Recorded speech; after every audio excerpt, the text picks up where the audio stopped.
श्री शिवाय नमस्तुभ्यम।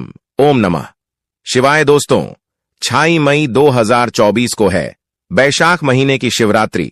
और दोस्तों, वैशाख महीने की जो शिवरात्रि होती है, इसका बहुत ही बड़ा और विशेष महत्व होता है।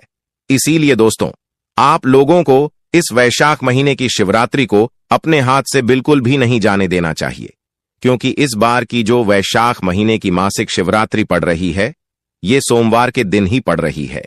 अब आप लोग खुद समझ सकते हैं कि सोमवार के दिन वैसे भी भगवान शिव जी को बहुत ही ज्यादा प्रिय होता है, और जो मासिक शिवरात्रि का दिन होता, यह दिन भी भगवान शिव जी को बहुत ही ज्यादा प्रिय होता है। और यह दोनों ही दिन एक ही दिन पड़ रहे हैं। मतलब इस बार की जो मासिक शिवरात्रि है, वह भी विशेष रूप से वैशाख महीने की मासिक शिवरात्रि ये सोमवार के दिन ही पड़ रही है, जो कि 6 मई 2024 के दिन पड़ रही है। इस मौके को आप लोगों को अपने हाथ से नहीं जाने देना चाहिए, और इस दिन आप लोगों को यह 5 केनर के फूल वाला उपाय जरूर करना चाहिए, जो कि पंडित जी ने अपनी शिव महापुराण कथा में पहले बताए हुए हैं, जो कि सिर्फ और सिर्फ वैशाख महीने में पड़ने वाली इस शिवरात्रि के दिन के ही हैं। यह उपाय हम आपको वैशाख महीने के पड़ने वाली शिवरात्रि के कुछ दिन पहले ही बता रहे हैं, ताकि आप लोग इन उपाय को अच्छे से सुन लो, समझ लो और इन उपाय को करो, और आप इन उपाय का फल भी जरूर ले लो। ठीक है, तो चलिए दोस्तों, सबसे पहले उपाय के बारे में बात करते हैं, जो कि आपको इस वैशाख महीने की शिवरात्रि के दिन करना है। तो चलिए दोस्तों, जानते हैं आखिर इस उपाय को करना किसको है, किस समय करना है, कैसे करना है, और उपाय को करने की विधि क्या है। तो सबसे पहली चीज दोस्तों, यहां पर ये वाला जो उपाय है, ये किसको करना है। तो देखो, ये वाला जो उपाय है, ये घर में सभी सदस्यों को करने की जरूरत नहीं है। घर में से अगर कोई एक बड़ा या मुख्य सदस्य भी इस उपाय को करेगा, तो उसके परिवार की सारी मनोकामनाएं पूर्ण होंगी। या सुख और शांति के लिए अगर वो अपने घर पर परिवार के लिए वाला उपाय करेगा, तो उसके घर में सुख और शांति भी बनी रहेगी, और जो भी मनोकामना होगी वह तो पूर्ण होगी ही होगी। और अगर चाहे तो भाई घर परिवार में से सब अलग अलग भी अपने लिए यह वाला उपाय कर सकते हैं। तो चलिए अब बात करते हैं कि यह उपाय आपको क्यों करना है। तो दोस्तों, अपनी मनोकामना के लिए या अपने घर परिवार की मनोकामना के लिए, सुख और शांति के लिए, धन प्राप्ति के लिए, जो भी आपकी मनोकामना हो, उसके लिए आप लोग ये 5 कनेर के फूल वाला उपाय कर सकते हो। अब दोस्तों, बात करते हैं इस उपाय को करने का समय, कि आप लोग यहां पर जान लो कि इस उपाय को करने का जो समय है, वो मुख्य रूप से सुबह का समय और शाम का समय भी आप चाहे तो इस उपाय को कर सकते हैं। आपको जब समय मिल जाए तब आप इस उपाय को करना। तो चलिए दोस्तों, अब समझते हैं कि इस उपाय को करने का विधि क्या है और उपाय की सामग्री क्या क्या चाहिए। तो सबसे पहले चीज दोस्तों, हम आपके यहां पर बता दें कि इस उपाय का नाम है 5 कनेर के फूल वाला उपाय।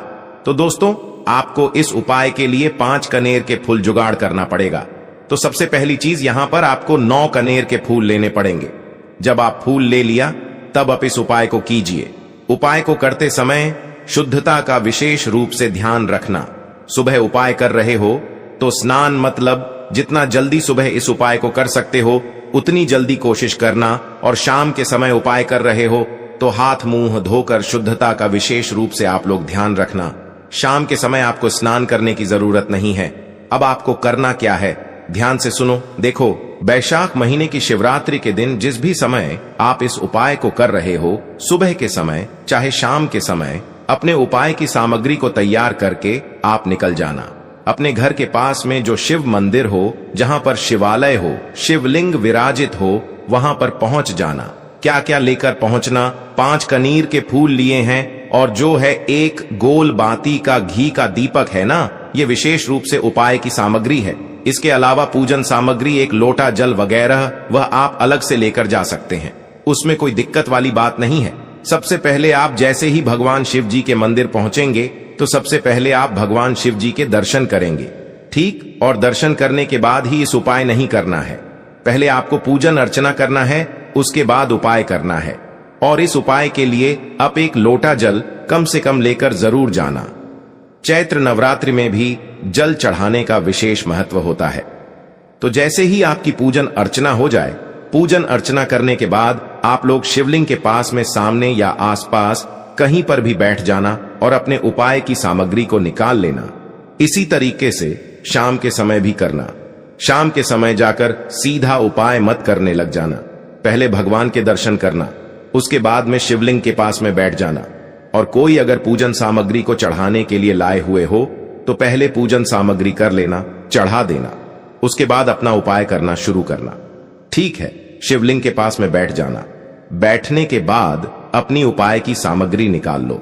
सबसे पहला काम अभी आपका क्या रहेगा कि आपको सबसे पहले अपना वह जो गोल बाती का घी का दीपक है उसको जला लेना है। इस दीपक को जलाने के लिए आप किसी और की माचिस नहीं लोगे, आप अपने ही घर से अपनी माचिस लेकर आओगे। घर पर भूल कर मत आना, ये बात हम आपको याद दिलाते हैं। कहीं सारे लोग भूल जाते हैं, तो अपने घर से अपनी माचिस लेकर जाना और अपनी माचिस से इस दीपक को जलाना, क्योंकि अगर आपने किसी और की माचिस ली तो इस उपाय का फल उसको मिल जाएगा। तो इसीलिए आप लोग इस बात का ध्यान रखना, अपने माचिस से इस दीपक को जलाना है जो आप उपाय के लिए लेकर आए हुए हो। एक दीपक उसके साथ में। अब आप अपने 5 कनेर के फूल को निकाल लीजिए। ठीक है, अब जो 5 फूल हैं इनको आपको क्या करना है, भगवान शिव जी की शिवलिंग के ऊपर चढ़ाना है। अब आप इन फूलों को एक एक करके भी चढ़ा सकते हो और एक साथ भी चढ़ा सकते हो। अगर एक एक करके अगर आप फूल चढ़ाओ तो ज्यादा बेहतर होगा। ठीक है, फूल का खिला हुआ भाग आगे की तरफ रखना, इस बात का आप लोग थोड़ा बहुत ध्यान रख लेना है। तो 5 फूल जो हैं वो हम एक एक करके भगवान शिव जी की शिवलिंग पर चढ़ाते जाएंगे। बाद में भले ही वो शिवलिंग से जलाधारी पर गिर जाए, पर हमें अपने हाथों से शिवलिंग पर ही चढ़ाना है। चढ़ने के बाद भले ही फिर वो नीचे गिर जाए, मतलब जलाधारी पर गिर जाए, कोई दिक्कत वाली बात नहीं है। अब जैसे ही आप लोग अपने 9 फूल चढ़ा देते हो, उसके बाद पहले आप लोग अपना दीपक रखोगे। ठीक है, शिवलिंग के पास में चाहो तो आरती उतार सकते हो, अन्यथा बिना आरती उतारे भी आप लोग शिवलिंग के पास में कहीं पर भी इस दीपक को रख सकते हो। ज्यादा पास में मत रखना, भगवान शिव जी को आंच ना लगे।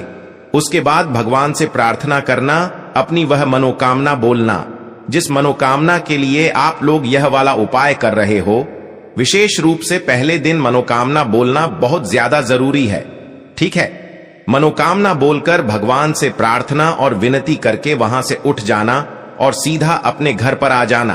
तो दोस्तों, यदि आप इस उपाय को सही तरीके से कर लेते हैं तो आपका वह परेशानी तुरंत खत्म हो जाएगा।